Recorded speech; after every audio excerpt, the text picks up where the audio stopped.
नमो अरिहंताणं नमो सिद्धाणं नमो ऐरियाणं नमो ऊजायणं नमो लोये सव्वसावणं। मंगलम भगवान वीरो मंगलम गौतमो गणी मंगलम कुंद कुंदार्यो जैन धर्मोस्तु मंगलम सर्वमंगल मांगल्यम सर्वकल्याणकारकम प्रधानम सर्वधर्माणम जैनम जयतु शासनम। नमो तीर्थनायक ने नमो ओंकार नाद ने ओंकार संगर्यो जयने नमो ते कुंद कुंद ने। अहो उपकार जिनवरनो कुंदनो ध्वनि दिव्यनो जिन कुंद धुनि आप्या अहो ते गुरु काननो। मंगलमय मंगल करण वीतराग विज्ञान नमो ताहि जाते भय अरहंतादि महान। करि मंगल करियो महा ग्रंथ करण के काज जाते मिले समाज सब पावे निज पद राज। मिथ्या भाव अभाव ते जो प्रगटे निज भाव सो जयवंत रहो सदा यही मोक्ष पाप। सो निज भाव सदा सुखद अपनो करो प्रकाश जो बहु विधि भव दुखन के करिए सत्तानाश। मोक्ष मार्ग प्रकाशक ग्रंथ पूज्य गुरुदेव श्री कांजी स्वामी के प्रवचन भाग 4 द्रव्यानुयोग के व्याख्यान का विधान। अनुयोगों में व्याख्यान किस प्रकार किया जाता है उसका कथन चल रहा है।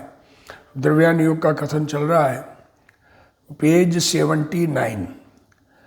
तथा समय स्वार में स्वभाव सन्मुख होने वाली, देखो किस व्याख्यान का विधान क्या है ये कहना चाह रहे हैं। देखो जैसे प्रथमानुयोग में कथाएं हैं, उन कथाओं के माध्यम से धर्म समझाया।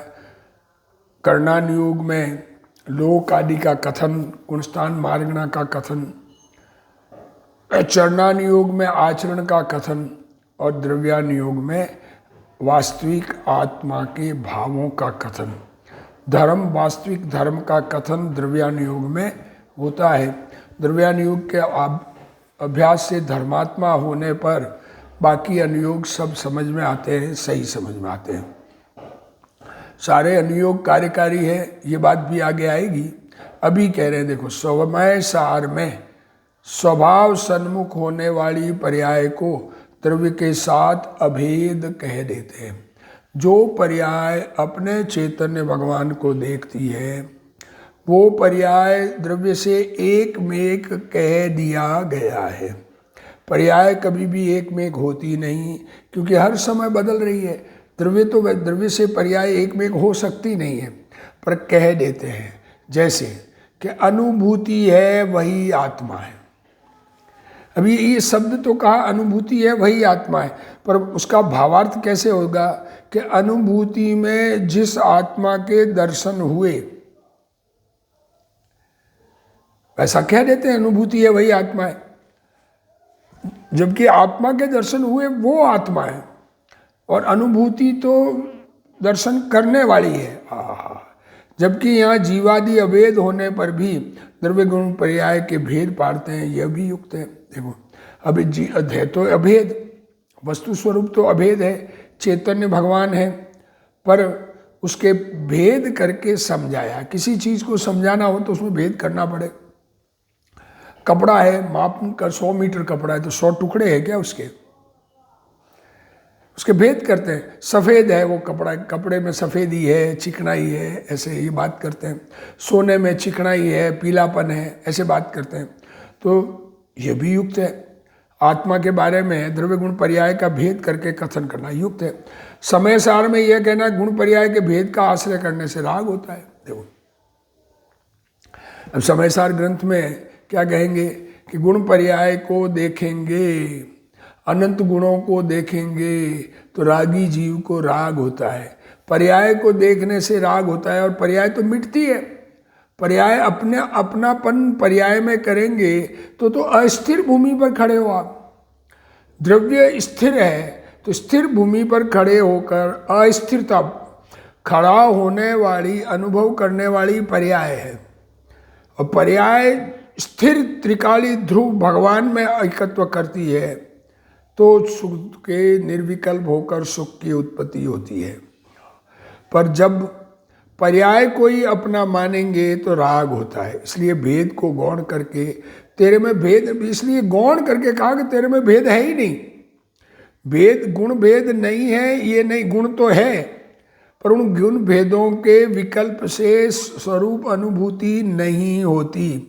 पर्याय में एकत्व करने से अनुभूति नहीं, पर्याय अपने अपने अनुभव में नहीं जाती, अपने चैतन्य सन्मुख नहीं होती।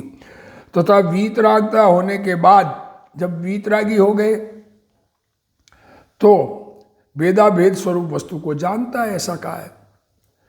अभेद में भेद नहीं दिखते। अभी वर्तमान में हमारा उपयोग एक समय में एक ही वस्तु को देख सकता है। जब अभेद को देखते हैं तो भेद नहीं दिखते। इस अपेक्षा से दृष्टि प्रदान कथन में गुण पर्याय के भेद को अवस्तु कहा गया। देखो, कहा गया अवस्तु, ऐसा नहीं है वस्तु नहीं है, पर अवस्तु कहा गया क्योंकि उसको देखता रह रहा है ना, देखना छोड़ नहीं रहा है। छोड़, वो कुछ भी नहीं है। हम गाड़ी चलाना सीख रहे थे तो गाड़ी चलाने वक्त कुत्ते, इधर उधर कुत्ता घूम रहा था, मैंने सिखाने वाले को कहा कुत्ता छोटी मोटी बातें हैं, उसको मत देखो, क्योंकि वो अपने आप बच जाता है। तो इसी प्रकार पर्याय को देखेंगे तो पर्याय सुधरेगी नहीं, द्रव्य को देखेंगे तो पर्याय सुधरेगी। साइकिल चलाते हैं, चलाना पाँवों को है, पेंडल पर, पेंडल को घुमाना है, पर पाँवों को देखेंगे, पेंडल को देखेंगे तो गाड़ी नहीं चलेगी। वो कहते पेंडल चल जाएगा, उसको मत देखो, वो तो है, अपने आप हो जाएगा, तुम तो सामने देखो। उसी प्रकार अभेद स्वरूप चैतन्य भगवान को देखने से बाकी वस्तु को अवस्तु देखने के प्रयोजन से अवस्तु कहा है, और यहाँ गुण पर्याय के भेद को वस्तु कहा है। देखो, अब यहाँ पर समय सार में बात करें, वहीं पर गुण पर्याय के भेद को वस्तु कहा है। यहाँ ज्ञान प्रदान कथन, जानने में, जानना सबका है, श्रद्धा उसकी करनी है, तथा समय सार में जिसको भेद कहा है उसको ही यहाँ अभेद कहा है। देखो कहाँ, यहाँ मोक्ष मार्ग प्रकाशक में समय सार में भेद कहा है, गुण भेद जो अलग है, पर्याय अलग है। वस्तु गुण पर्याय से अभेद है, परंतु समझाने के लिए भेद से निरूपण करते हैं तथा प्रतीति कराने के लिए अनेक युक्तियां देते हैं। द्रव्यानु की पद्धति है, अनुभव कराने के लिए बहुत सारी युक्ति देते हैं, दृष्टांत देते हैं, प्रमाण नए द्वारा उपदेश देते हैं। सामान्य स्वभाव द्रव्यार्थिक नए का विषय है। सामान्य स्वभाव, चैतन्य चैतन्य चैतन्य स्वभाव, ज्ञान का पुतला, अनंत गुणों का पुतला भगवान, वास्तविक वस्तु, उसको वर्तमान अवस्था विषय करने वाली पर्याय है। क्योंकि पर्याय जो है वो बदलती है, वस्तु तो बदलती नहीं। तो अभी हम पर्याय वस्तु को नहीं देख रहे हैं, तो देखा तो किसने देखा, पर उस पर्याय को देखते रहेंगे। पेंडल चल रहे हैं ना, तो पेंडल चले तो पाँव से ही चले ना, पर पाँव को देखेंगे तो पेंडल नहीं चलेगी। उसी प्रकार पर्याय को देखेंगे तो पर्याय ध्रुव सन्मुख नहीं होती। पर्याय को देखना छोड़कर अपने चैतन्य भगवान को वर्तमान पर्याय देखे तो वो द्रव्यान्तिक नय का विषय है। पर्याय अथवा विशेष व्यवहार नय का विषय है। ज्ञान में जाना जाता है कि पर्याय है। अभी कहा ना, देखने वाली तो पर्याय है। दोनों पहलुओं का ज्ञान कराने वाला प्रमाण है। कोई पर्याय को स्वीकार नहीं करे तो अनुभव कौन करेगा, और द्रव्य की स्वीकृति बिना अनुभव किसका करेंगे। जहाँ जहाँ ज्ञान वहाँ वहाँ आत्मा, ऐसा अनुमान कराते हैं। तथा स्वसंवेदन ज्ञान से प्रत्यक्ष वेदन व प्रत्यक्ष ज्ञान है। अपना अनुभव, अपना चैतन्य चैतन्य, अपना चैतन्य भगवान आत्मा। देखो, जब तक ये अनुभव में नहीं आवे तब तक हमारा कल्याण होगा नहीं। वह प्रत्यक्ष ज्ञान है। आत्मा के असंख्य प्रदेश प्रत्यक्ष नहीं दिखते। आत्मा के असंख्य प्रदेश प्रत्यक्ष नहीं दिखते।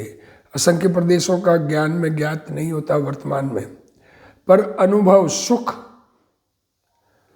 ज्ञान ज्ञान ज्ञान, चैतन्य चैतन्य, ये अनुभव होता है, उसका अनुमान होता है और फिर अनुभव होता है।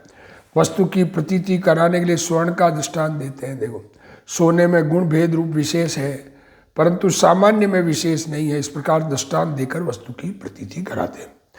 तथा यह मोक्ष मार्ग का श्रद्धान कराने के अर्थ जीवादि तत्वों का विशेष, देखो क्या कह रहे हैं, मोक्ष मार्ग का श्रद्धान कराना है।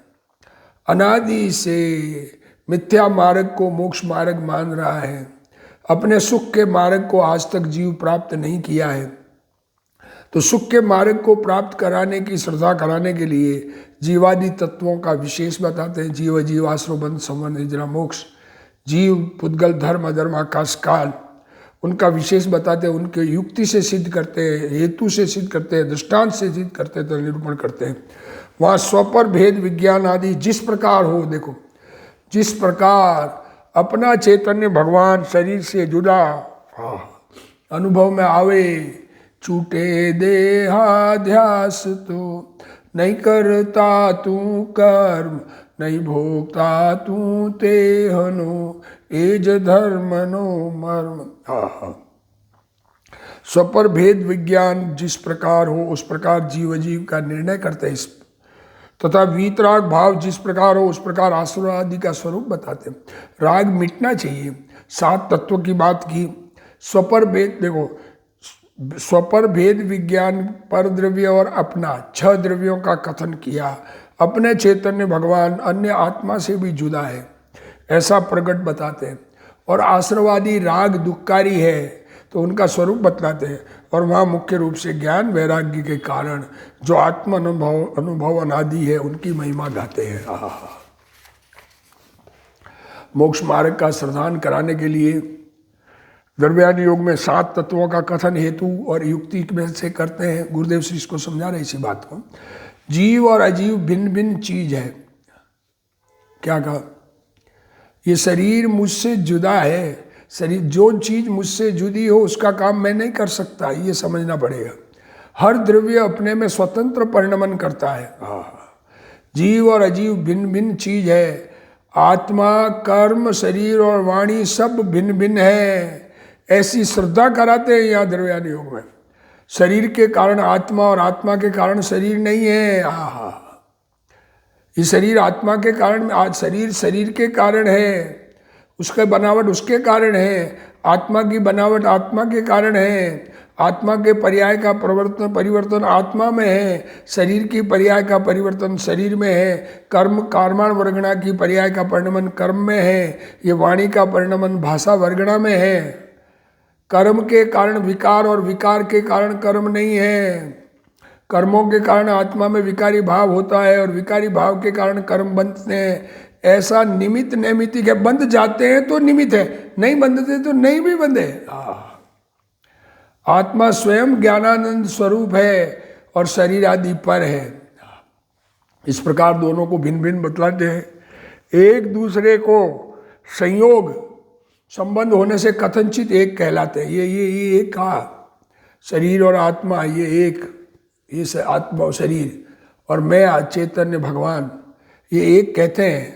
कथनचित एक कहा है क्योंकि निमित्त नैमित्तिक संबंध हो रहा है, परंतु एक कभी हुआ नहीं। एक होता तो जुदा कैसे हो जाता शरीर आत्मा? शरीर छोड़कर आत्मा दूसरी जन्म में चला जाता है। आत्मा और शरीर के घनिष्ठ निमित्त नैमित्तिक संबंध है। निमित्त नैमित्तिक संबंध बहुत अधिक है। इस कारण व्यवहार से कथनचित अभेद कहा जाता है, परंतु परमार्थ दोनों एक नहीं है। शरीर और आत्मा अपने अपने कार्य कर रहे हैं। शरीर के परमाणु एक एक परमाणु अपना कार्य कर रहे हैं। हर समय अनंत परमाणु शरीर के आ रहे हैं और जा रहे हैं। ये अपना कार्य कर रहे हैं, ऐसा समझना चाहिए। आत्मा अपना कार्य कर रहा है। हम नहाते हैं तो नहाने के विकल्प से नहाना होता है, ऐसा नहीं है। निश्चय, यथार्थ और व्यवहार आरोप है। ये निमित्त नैमित्तिक संबंध को व्यवहार कहा, वो आरोपित कथन है। और वस्तु स्वरूप जैसी है वैसी है। हर वस्तु अपना कार्य परिणमन स्वतंत्र है। आरोप अपेक्षा सत्य है। ये निमित्त नैमित्तिक संबंध तो है, ऐसा नहीं है कि निमित्त नैमित्तिक संबंध नहीं है, पर निमित्त ने नैमित्तिक का कुछ किया हो ऐसा नहीं है। परंतु वास्तविक नहीं है, इसलिए वास्तविक नहीं है। आत्मा स्व है और शरीर कर्म वाणी अजीव पर है। शरीर कर्म, शरीर औदारिक या अपना औदारिक शरीर, इसको आहारक शरीर कहते हैं, विक्रियक शरीर। वो क्या कह रहे हैं? कर्म कानमान वर्ग से बना, वाणी भाषा वर्गणा से बनी, ये अजीव है, पर है, आत्मा से जुदा है, आत्मा उनको नहीं कर सकता। ये वाणी मैं बोल सकता हूँ ऐसा नहीं, इसकी योग्यता से जिस समय जैसी बननी है वैसी बनती है। अंदर विकल्प है और वाणी निकली, इसलिए निमित्त नैमित्तिक संबंध से मेरी वाणी कही जाती है। जड़ की पर्याय जड़ से होती है। इस प्रकार द्रव्यानुयोग में जीव अजीव की भिन्नता बताकर, द्रव्यानुयोग में जीव अजीव को जुदा बताकर भेद ज्ञान कराया है। 7 तत्वों का हेतु स्वपर की भिन्नता कराना है, एकता कराना नहीं है। 7 तत्व बताए हैं तो स्व और पर को जुदा करना है, एक करना नहीं है। कर्मों के आने की बात की आश्रव से, तो वो आने की बात कही तो उससे दोनों कर्म और आत्मा एक है ऐसा कराना नहीं है, 2 चीज है। इस प्रकार स्वपर की पृथकता का ज्ञान हो ऐसा उपदेश द्रव्यानुयोग में किया जाता है। अब आश्रवादी के निरूपण का क्या प्रयोजन है वह कहते हैं। दया दान आदि के परिणाम पुण्य है, मलिन भाव है। लो देखो क्या कहते, दया दान व्रत तप भक्ति पूजा स्वाध्याय ये सब परिणाम मलिन भाव है, पुण्य परिणाम है। इन भावों से पुण्य बंधता है, धर्म नहीं होता है। पुण्य पाप दोनों भाव आश्रव है, मलिन है। पुण्य और पाप दोनों भाव आश्रव है, मलिन है। गुरुदेव श्री तो जिस भाव से तीर्थंकर नाम कर्म बंधे वह भाव भी मलिन है। अरे हमको तीर्थंकर बनना है, इसमें तो अनंत कषाय पड़ी है। हमें तो अपने स्वरूप में लीन होना है, बनना है सो बने, बाहर में क्या करना है हमको। हिंसा झूठ चोरी आदि पाप भाव है। 5 पाप कहे हैं, हिंसा झूठ चोरी अब्रह्म और परिग्रह, ये 5 पाप भाव है। पाप कोई कहे पापी है तो 5 पाप है, दुनिया में पाप 5 बताए। और दया दान यात्रादि के भाव, हिंसा छोड़ना दया, सत्य वचन, अदत्त ग्रहण नहीं करना, ब्रह्मचर्य सेवन करना, परिग्रह का त्याग करना, मतलब दान देने में परिग्रह का त्याग है एक तरह से, इसलिए गुरुदेव श्री ने दान लिया। यात्रादि निकालने में दान छोड़ने का भाव है, ये पुण्य भाव है, पर दोनों अधर्म है।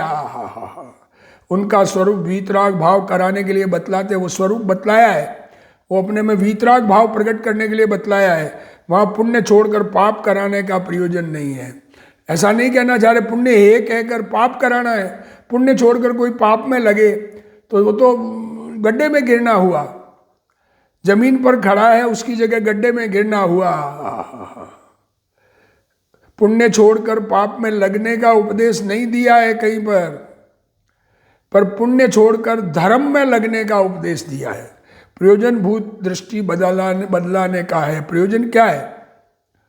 प्रयोजन क्या है इन सब बातों को बताने का? पुण्य को हे कहने का प्रयोजन अपनी दृष्टि बदलना है। पुण्य दुखकार है, पुण्य परिणाम धर्म नहीं है, ऐसा समझना, अपनी मान्यता, ये दृष्टि बदलना, मान्यता बदलना है। अतः ऐसा कहते हैं कि पुण्य पाप भाव धर्म के लिए व्यर्थ है। तू ज्ञान स्वरूप है।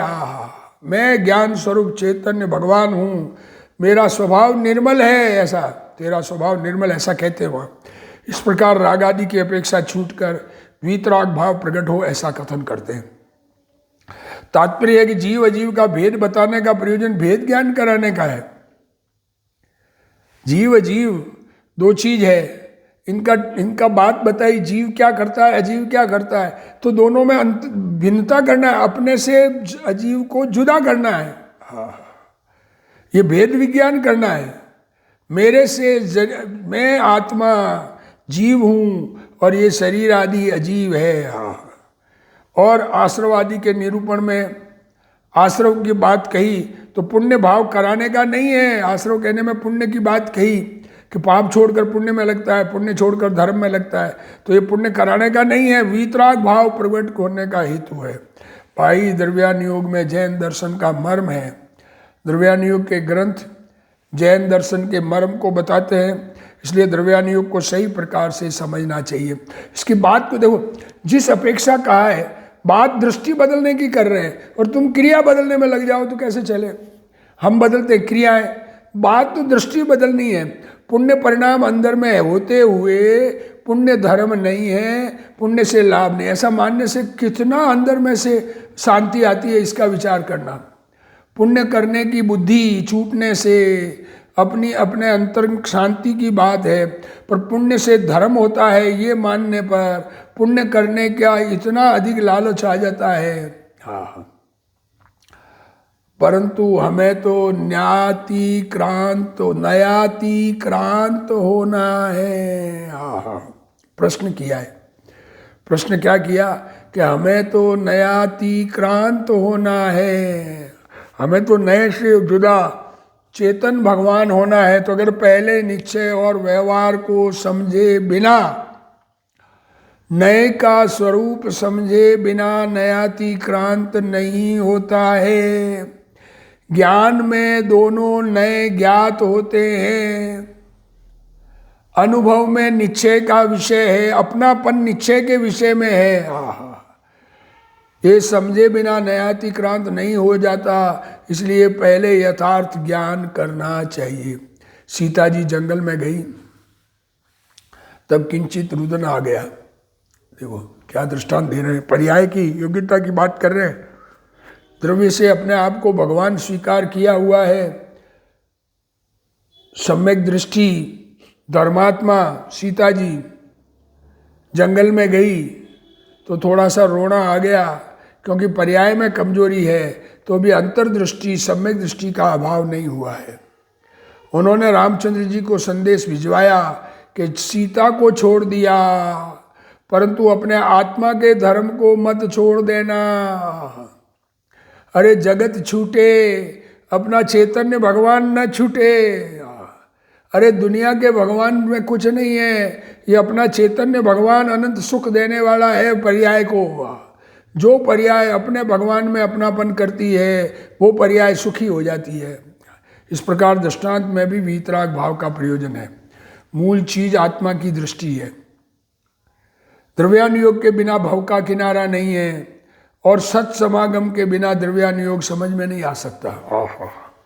समय सारादि शास्त्रों में कहते हैं कि तू ज्ञान स्वरूप आत्मा है। देखो क्या कह रहे हैं शास्त्रों में, क्या कहते हैं, तू ज्ञान स्वरूप आत्मा है, उसकी प्रतीति कर और पुण्य पाप रहित वैराग्य कर। आत्मा शांत अनाकुल स्वभावी है, और व्रत अव्रत के परिणाम आकुलता रूप है। इनसे रहित वैराग्य भाव कर। स्त्री पुत्रादि का त्याग देना, स्त्री पुत्रादि को त्याग देना मात्र ही वैराग नहीं है।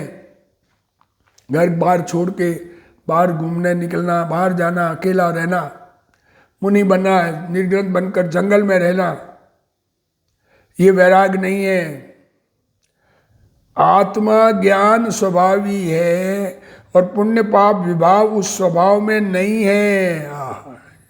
वैराग किसे कह रहे हैं, उसको बोल रहे हैं। मैं ज्ञान स्वभावी हूँ और पुण्य पाप विभाव भाव मेरे स्वभाव में नहीं है। ऐसा अंतर निर्णय और स्थिरता होने पर राग घटाकर वीतरागता होना वैराग्य है।